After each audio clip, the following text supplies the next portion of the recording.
It's time now for a very special part of the ARIAs. It is, of course, the Hall of Fame Award. Now, every year we induct an act into the Hall of Fame, someone who played a really critical role in the history of Australian music, whether it be rock and roll or folk or classical or jazz. To present the award tonight is one of the most accomplished veterans of the international music business.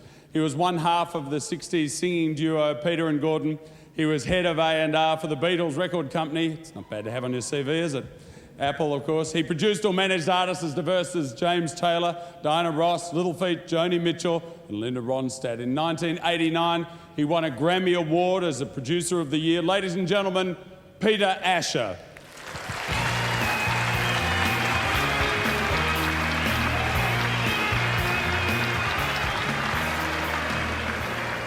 Thank you, thank you. In past years, some truly great acts have been inducted into the Australian Music Hall of Fame, such as AC/DC, Slim Dusty, Cold Chisel, Men at Work, and many others. Tonight, another terrific group joins that list. They were undeniably Australia's first major international pop phenomenon. Four clean-cut, fresh-faced Melbourne folk singers who took the pop world by storm. In the very heyday of bands like the Beatles, the Rolling Stones, and the Beach Boys, the Seekers held their heads high with a succession of huge international hits. In 5 short years, they achieved something that few acts have come close to reaching since. Well, all I can say is, hey there, the carnival certainly isn't over yet. Ladies and gentlemen, please join me in welcoming Keith Potger, Bruce Woodley, Athol Guy, and Judith Durham, the Seekers.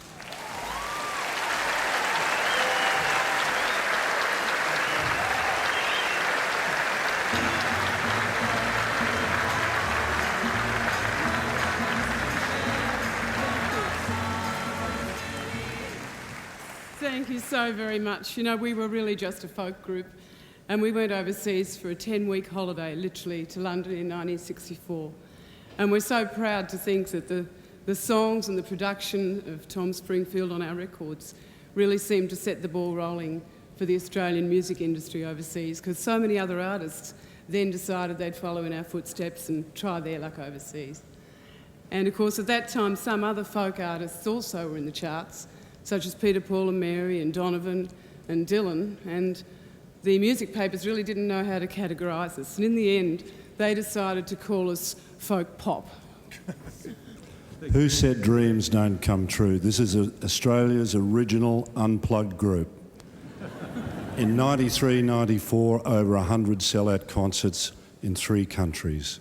Over 250,000 paying customers, quadruple platinum album for the Seekers live in concert, and the family brought together again for the first time in 25 years due to the hard work and diligence of our manager, John Kovac. And finally, the satisfaction of seeing this group honoured here tonight for their contribution to Australian music, both here and around the world.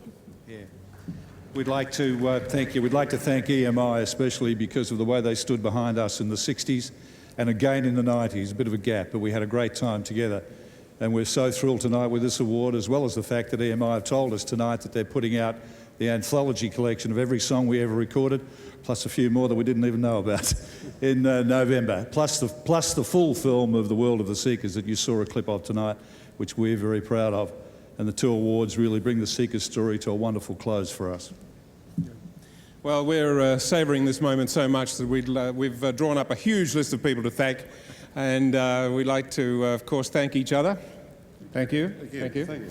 And we'd also like to thank our family for being so supportive, all our families, and our dear friends at EMI Records in the UK, Rupert Perry, EMI Australia, Paul Martinovich, David Baxter, Craig Braun, Mark Williams, Melissa Temple, the promoters who had such faith in us to back our 25-year reunion tours in Australia, Michael Koppel and Paul Dainty, and in the UK, Barry Clayman, in conjunction with Paul Dainty and Peter Lister Todd.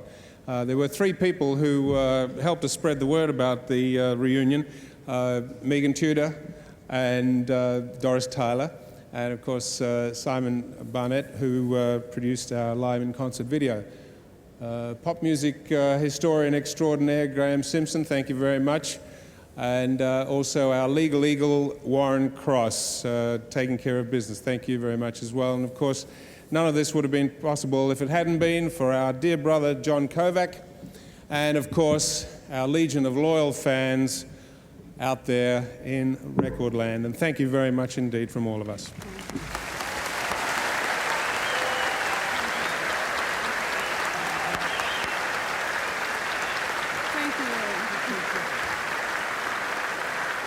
Just want to say one last thing. We want to pay tribute to someone who is having a very tough time at the moment, someone who is a pioneer for Australian music overseas, even before we were. He had a #1 record in the UK just before we arrived, and that's the wonderful Frank Ifield, who unfortunately, tragically, has lost his singing voice. And we all want to say what a fantastic international success he was. Just to thank him too. We wish him all the best. Frank Ifield.